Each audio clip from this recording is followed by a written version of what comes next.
Punk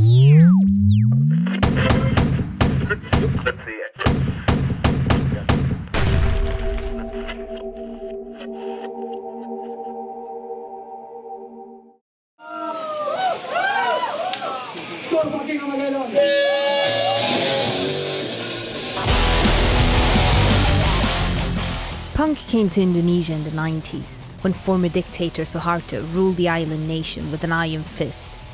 This was before they had the internet, and there was no free press. With its ideals of social justice, individuality and rebellion, punk became an outlet for Indonesia's suppressed youth to revolt against corrupt politicians and escape strict family and social conventions. I feel more free. I don't care about what people think about me. This is who I am. The government been raising the generation to be non-critical, to be very permissive. The grassroots punk movement swept across Indonesia, and today it has one of the biggest and most vibrant scenes in the world. But in the world's largest Islamic nation, political authorities and religious fundamentalists see punks as a threat because they speak out about corruption, the environment, and religious oppression. Nowhere is the anti-punk sentiment stronger than in Aceh, Indonesia's only Sharia province.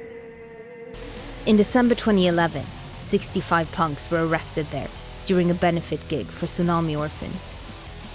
Their detention made international headlines as they were forced to undergo a moral rehabilitation that featured enforced prayer and military drills.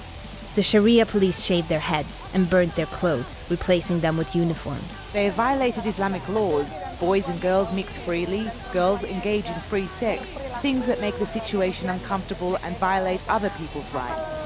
Despite the constant attempts to crush it, Aceh's punk scene is still alive. So we set out on a journey to find the last 19 punks of Aceh.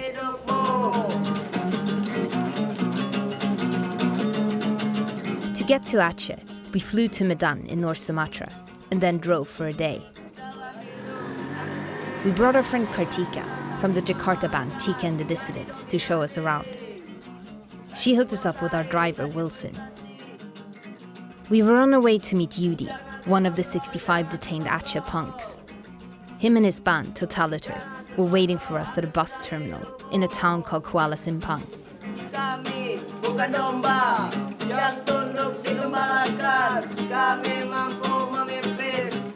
How come you hang out at this bus terminal? Saya nggak di sini, dia agak di kota dikit, di tengah-tengah kota gitu lah. Kan di balik-balik ruko itu, yang punya ruko itu orang-orang Cina gitu, jadi kontak sering datang polisi-polisi gitu lah. Kalian jangan di sini lagi, kata polisi itu. Cina-Cina ini resah kata keadaan kalian di sini. Tempat tidur kita nih kak. I felt sad seeing the conditions they lived in. But although some were orphans, many of them had chosen to live in a street punk community instead of with their families. The street punk lifestyle involves sleeping rough, busking for food money, making zines, campaigning against corruption, and organizing food kitchens. Karena kita realita di sekitar kita sama dengan apa yang diperjuangkan oleh punk, tapi itu semua berasal dari jiwa seseorang. Punk itu bukan sekedar gaya. The punks were all Muslims, but since they don't agree with the fundamentalist turn that their religion has taken in Aceh, they have been branded a social disease. Orang punk di Aceh katanya udah diharamkan. Diharamkan kata DPU atau kami keluar dari SPN selama pada saat itu. Mereka terlalu mendogma. Karena punk ini dianggap mengancam bagi pemerintahan. Bagi orang yang gila-gila kekuasaan. Mereka sudah tahu ideologi kita, idealis kita apa. Sehingga mereka terus mencari-cari kesalahan kita melalui dari perlakuan kita. Tapi itu hanya individual, tidak dari komunitas. Karena perbandingan yang bergaya punk dan yang punk itu lebih besar yang bergaya punk yang melakukan tindakan onar itu.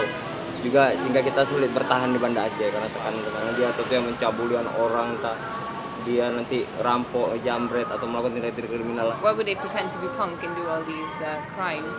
Karena intinya karena punk ini ingin mencari yang namanya kebebasan. Jadi mereka ingin mencari yang namanya kebebasan, tapi kebebasan yang tanpa batas.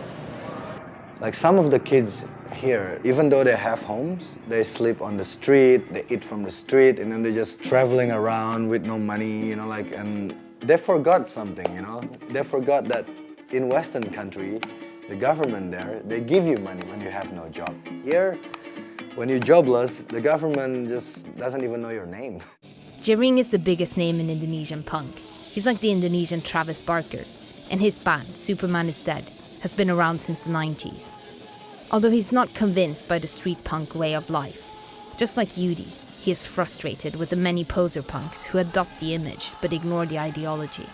There's a lot of punks, they just became punks because they're attracted to the violence.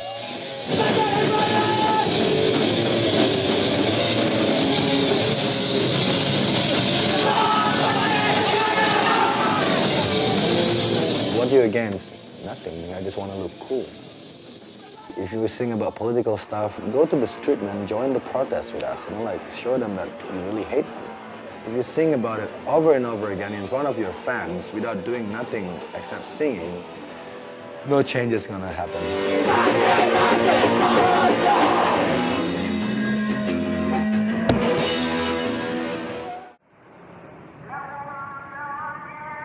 We continued our journey with Yudi to Banda Aceh, the regional capital where the punks were arrested.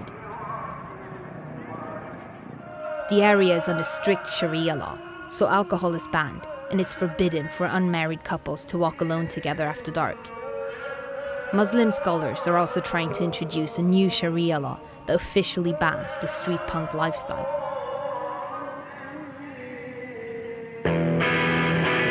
How strict are they with covering up in Aceh? I don't know what will happen if we don't cover up, if we're gonna get like pulled by the Sharia police.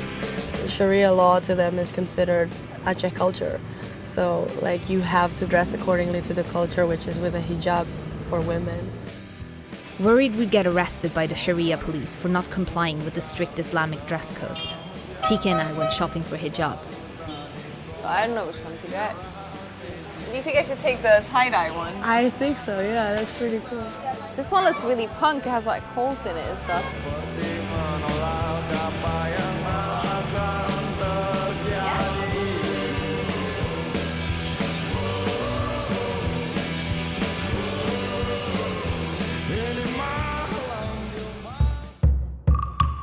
How do you feel about going back to Banda Aceh after having been in the detention center?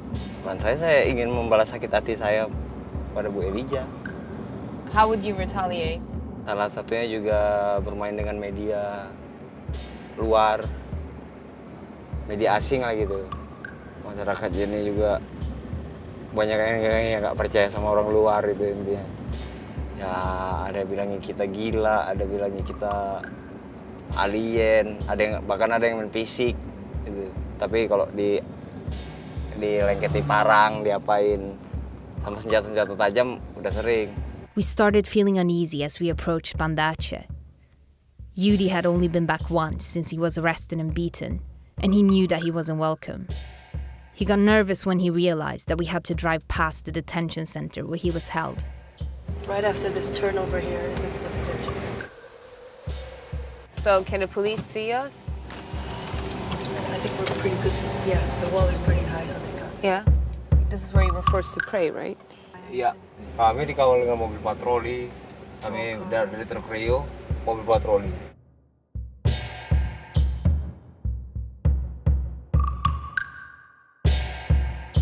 Yudi's friends in Trottoir Chaos, Banda Aceh's last street punk band, were waiting for us by the Tsunami Museum.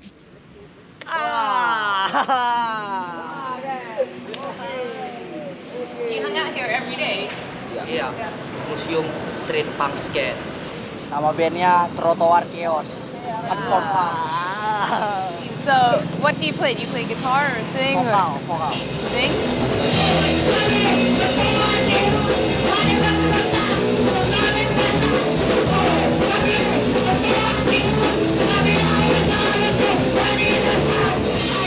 Are you having a show soon? Di Aceh nih lagi nggak ada acara, lagi kosong. Ya gara-gara penangkapan kemarin, tapi di Aceh pun ada planning mau buat lagi acara. Nah, kami tetap ada, akan selalu ada walaupun orang musnahkan kami, tapi memang nggak bisa dimusnahkan, akan terus ada. Sandy was the youngest new recruit in Aceh's street punk community.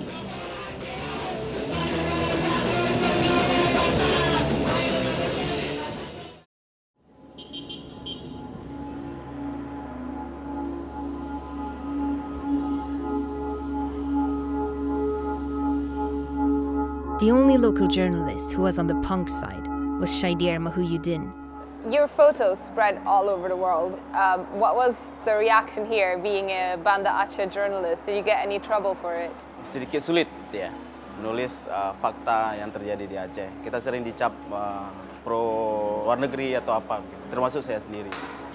Ada yang beberapa mengatakan saya tidak pro syariah. Kalau pengalaman saya pribadi, saya lahir di sini, Aceh ini tidak seperti sekarang. Tidak, sebelum tsunami itu malah ada punk itu ada sekitar tahun 80 di Aceh. Awal masuk punk itu di tahun 80. Saya pikir gejala seperti ini pasca tsunami. Makanya setelah tsunami itu punk lebih membangun lagi dan mereka lebih solid, lebih ramai di Aceh. Chapley and Yudi took us to the city's main tourist attraction, a giant cargo ship that a tsunami had washed up, miles away from the coast. Kota ini, ibu kota Banda Aceh dari Loknga, Lampu'u, Ulele, sampai ke kota, itu semuanya rata dibuat air. Tiba-tiba lagi lihat bangunan roboh, ada orang bilang, air laut naik, air laut naik. Pertama airnya nggak tinggi, cuman segini. Cuman disapu kaki orang pada terpelanting semua. Mental-mental orang. Kira-kira jarak Japri setengah meter lagi hampir kena ombak tuh. Cepat-cepat manjat pagar masjid raya. Alhamdulillah selamat, tempat orang-orang ngambil wudhu di situ. Tapi yang anehnya, masjid raya tuh rendah, tapi airnya lebih tinggi. Tapi masjid raya sedikit pun nggak kena, percikan airnya nggak kena. Di luar masjid raya macam di blender gitu, di dalam masjid raya airnya tenang macam di kolam renang. Kita nggak tahu, kuasa Allah. Nah kita bilang juga lah keyakinan kita di sini. Nah, ada sempat juga ke rumah yang asli Japri orang Banda Aceh yang nggak tahu lagi denah lokasi rumah di mana. Udah plong gitu, hampa. Yang dulunya Japri takut lihat-lihat mayat gitu. Waktu hari itu sambil nangis-nangis, hilang rasa takut, tapi untuk injak-injak memang mayat semua. Cari mama, papa nggak jumpa. Sampai ke kamar mandi, cari-cari semua nggak dapat. Jadi selamat tinggal berdua dengan abang. Adik, mama kena ribuan ya. 1.000. Oh 200 aja 200. Chapley, is this why you've taken care of Sandy? Iya, kangen sama adik. Dulu punya adik Capri, tapi sekarang nggak ada lagi. Wah, Sandy lah jadi adik angkat gitu. Kenalnya dari siap ngamen, jumpa Sandy. Makan nasi sama-sama karena dia lapar, kasihan Capri lihat. Udah gemetar dia. Makan sama-sama satu bungkus berdua. Terus Capri tanya, Sandy, daripada kayak gini mending kita ngepang, Sen. It was moving to see how they looked out for each other, and young kids in the same situation as them. I suddenly understood why they hung out at the Tsunami Memorial Museum and called themselves the Museum Punks. Because the tsunami changed their lives forever. After the story Chapley told us about the Grand Mosque escaping the waves, it made sense that the tsunami was seen as a punishment from Allah, and that to appease him, strict Sharia law was gradually being reinforced. The punks are all faithful Muslims, but since they don't agree with the region's ultra-fundamentalist turn, after the tsunami, things were only going to get worse for them. Yang pada main anak-anak metal semua. Tiba-tiba udah rame orang nonton semua, datang polisi, datang tentara, militer pada datang. The venue where they were arrested was now the site of a fashion show. Malam, tiba-tiba datanglah Bu Iliza. Terus, tapi dibilang sama kantor polisi nggak bisa kalau acara pang. Sebetulnya acara yang kami buat tuh acara sosial, menggalakkan dana buat anak yatim piatu, panti asuhan. Jadi gara-gara masalah itu kami dibilang pemalsuan surat. Udah lah, maka langsung ditangkapin. Terus dibawa ke SPN setelah 3 hari di kantor polisi. 10 hari kami dibina sana. Disuruh baris per baris, disuruh beribadah, disuruh post up, dipukulin. Pang memang diantikan, nggak boleh ada yang ngepang lagi. Diharamkan. Diantikan, haramkan udah kayak makanannya ya. Only a few blocks away was the Islamic Youth Movement, chaired by the Deputy Mayor, Miss Eliza herself. We popped in to hear what they had to say about their punk neighbours. Wali kotanya juga kader PI gitu, tergabung dalam perhimpunan keluarga besar. We were at the Tsunami Museum earlier and we saw that there were a lot of punks hanging out. What do you think about that? Punk ini adalah pelajar-pelajar yang kekecewa. Kita lebih kira ini. Punk ini sebenarnya sudah berapa kali ditanggulangi oleh pemerintahan. Dalam artian mereka sudah direhab, sudah pernah ditangkap, dikasih pembinaan, tapi akhir-akhirnya mereka balik lagi. Akibat yang pertama pemerhatian orang tua. Terhadap anak apa ini kita menganggap mereka ini juga sebagai seorang manusia. Kita juga menghargai mereka. Dalam artian kita buktikan bahwa halnya ini kita tidak menghina. Kita memberikan kebebasan bagi mereka. It was pretty shocking to hear that in his eyes, forcing punks to undergo moral rehabilitation is a way of freeing them, rather than violating their human rights. Do you think that these Sharia laws are good for young people? Karena dalam Islam itu mengajarkan bahwasanya kita harus taat kepada pemimpin kita. Jadi apapun yang terjadi, kita Islam, tapi kita diwajibkan untuk taat kepada pemimpin kita. Jadi budaya ini jangan dihilangkan. Ini yang perlu. Ini bukan Arab, Bung. Bukan. Kau paksakan budaya, tapi kita bukan di Arab, bukan hidup di zaman Nabi. Cepat-cepatlah kau mati, tagih pahalamu di surga, surgamu neraka bagiku. Atas nama Tuhan ciptakan ketakutan. Surgamu neraka bagi kami, fasis kolo, penyembah agama, simpan semua ceramahmu. You were all in the detention center together, right? Ya, 65 orang. Tapi kalau yang di sini dari SPN, dia, sama dia. Kepala kami dibotaki, pakaian kami, dresan kami semua dibakar. Diperlakukan secara manusia. Your friends who left the scene, did they do it because they were scared of the police or going back to the detention center? Ditangkapin lagi, takut terjadi seperti kejadian yang kemarin. Dan banyak juga dari kawan-kawan yang dari keluarga SPN Selawa juga banyak yang udah tidak memilih jalan pang lagi. Katakanlah keluarganya yang menganggap pang itu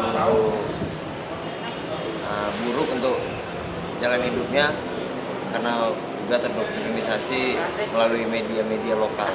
Tapi hatinya mungkin tetap di pang cuma karena dia memikirkan keluarganya, jadi dia tetap tidak pernah.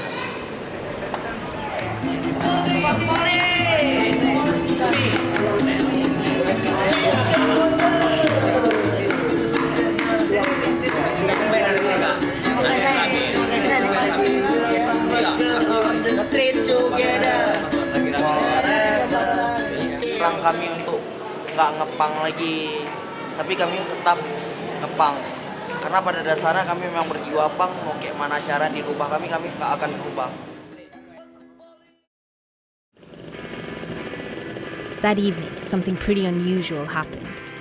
The son of some Aceh authority had managed to organize the first punk show in Banda Aceh, probably since the punks were arrested. Halo. Ya ini lagi udah dekat nih. Is this a very rare thing that you can go to a punk show in Banda Aceh? Wah, sangat langka. Di sini haus acara. Jarang diadakan acara-acara gigs punk. So how come this is allowed? Kami pun kemarin acara karena outdoor, orang ini indoor di dalam ruangan. Kami buat acara lebih belak-belakan, frontal gitu. Orang ini tempat tertutup. Nah, belok kanan ya. Nah, kami turun di sini.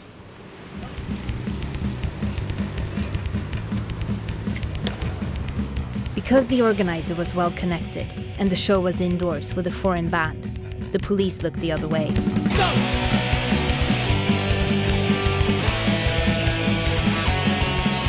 That night, it was like they all forgot about the persecution and that they themselves couldn't get a show. The punks are tolerant and open, but the society they live in is not. Since Aceh, we've stayed in touch on Facebook, and the punks are still being persecuted and beaten up. Last time we spoke to Yudi, who was back in jail.